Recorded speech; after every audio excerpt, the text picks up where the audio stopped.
Hey, love, welcome to Slowdown Sundays. And I want to tell you a little bit about what that is, but I also want to tell you we're going to be talking about trust today. And it's not just about trusting other people, which is important, but even more important is trusting ourselves. And I know for me, this has come up in a big way recently.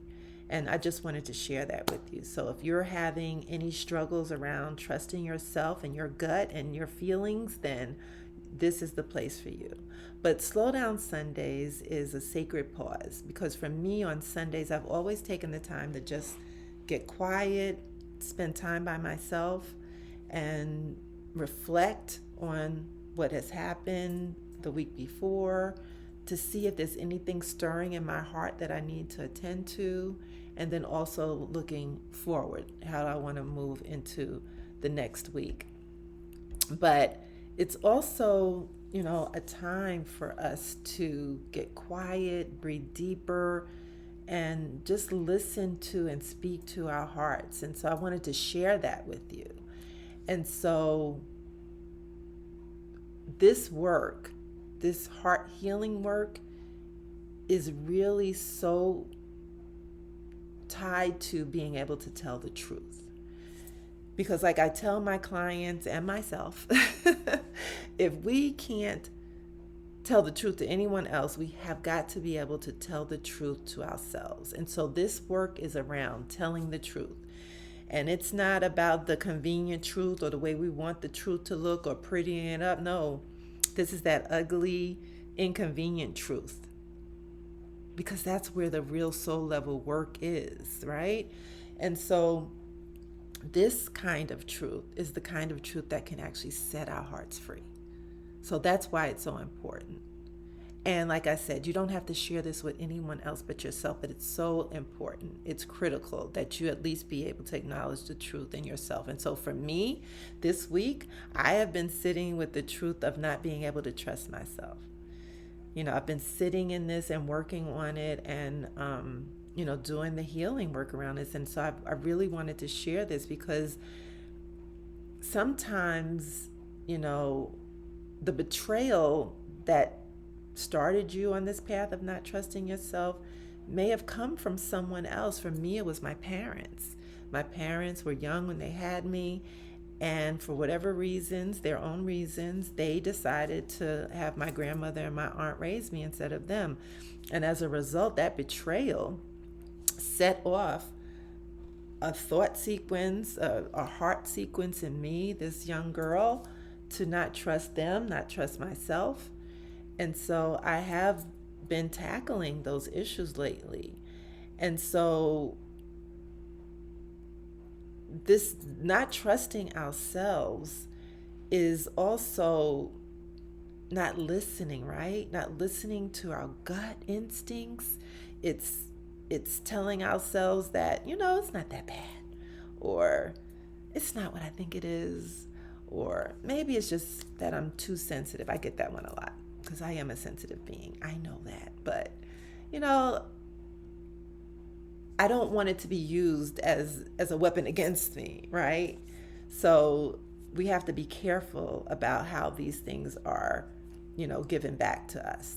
So a lot of times my feelings are sometimes made to be smaller because I'm too sensitive. And so I think that of myself sometimes too. So, right? So what is this? This is gaslighting. We are gaslighting ourselves. We are making small of our own feelings. So it's not just someone else who can gaslight us. We can gaslight ourselves. And what a disservice is that? Oh my goodness. And so we gaslight ourselves when we ignore, what our body is screaming out because we don't want to rock the boat. We stay in situations far longer than we should, hoping that they'll change. And then, sometimes we just swallow our pain because we don't want to seem dramatic or sensitive, right? So we just go off into the corner and we're quiet about what it is we're really feeling. And then we often abandon our boundaries in the name of just being understanding. And we call it compassion. And really it's just fear.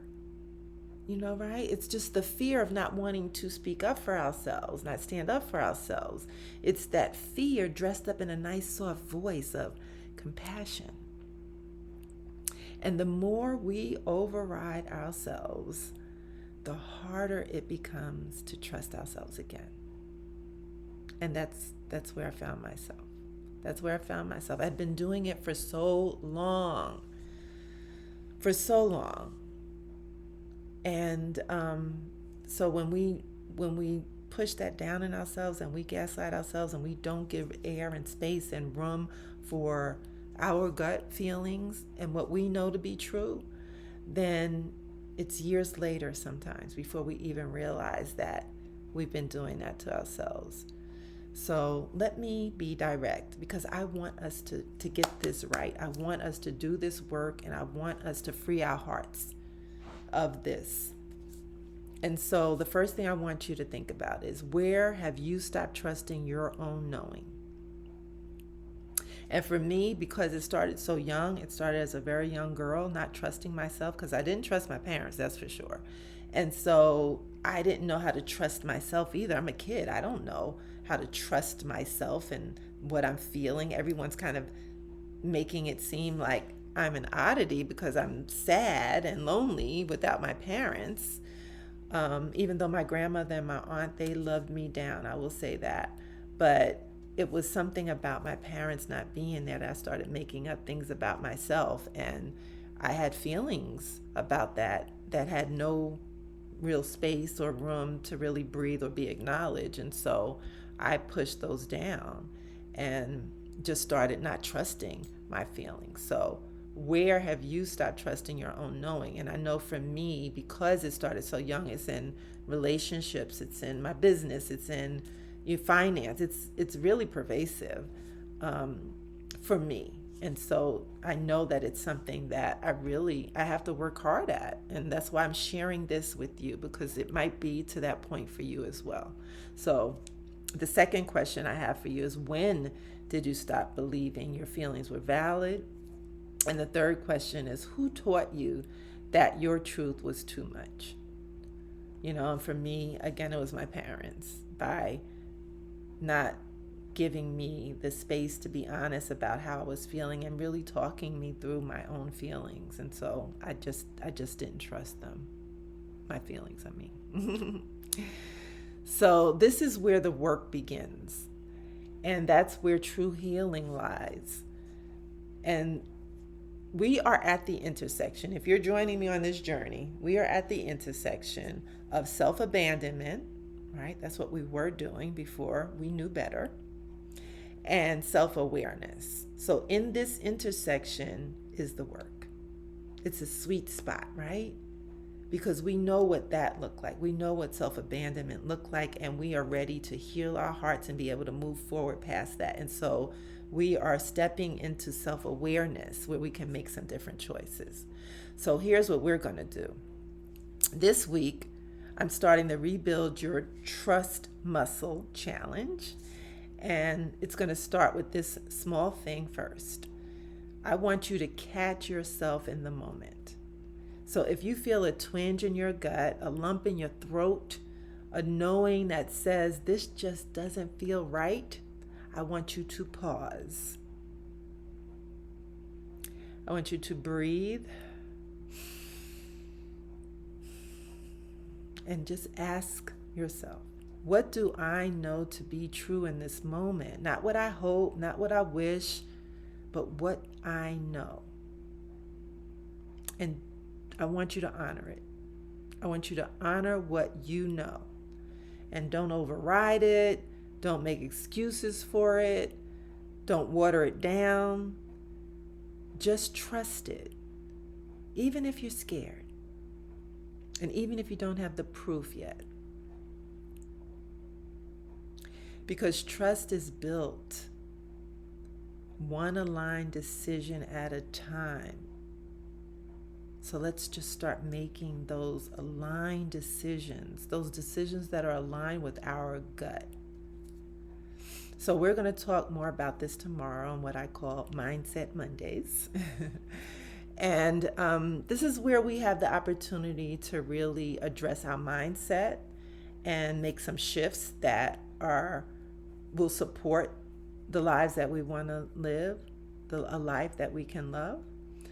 And so tomorrow when we talk about it, I'm going to walk you through what it looks like to actually rebuild trust and that trust muscle day by day, especially after heartbreak or betrayal and the different grief that we can carry for the losses that we've encountered in our lives.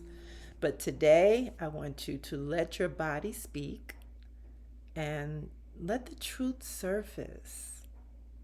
Don't be afraid of it. Just take some time. And you don't have to spend a lot of time doing this. Just let the truth surface. Get into that habit. And then let your Sunday be a sanctuary for making space for your deepest healing. I see you. I'm with you. I am you. I have been where you are.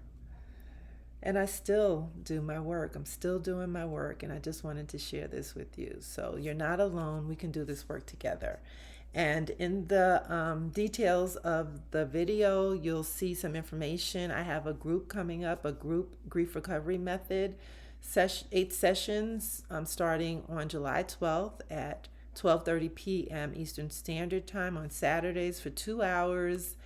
And I tell you, it is deep work to be able to process your grief and release the pain. And this is an evidence-based program. So it's the only grief recovery program out there that is actually based on evidence that it works. And so if you're interested, please follow the link to get more information and reserve your spot. It's going to be a small group, so I won't have a lot of openings. And if you just want to ask a question, please just book a discovery call with me. We can talk not only about the program, but maybe about your journey and whatever other way I might be able to support you. And also there'll be some free resources in the details that you can download on your own and just continue the journey on your own if you're not really ready to do it with someone else. I just encourage you to just start somewhere. So I'm here for you, and please reach out if you need some help, just want to talk, or if you're ready to make that commitment and join us for the Grief Recovery Method starting on July 12th. And I look forward to seeing you for Mindset Monday tomorrow. Take care.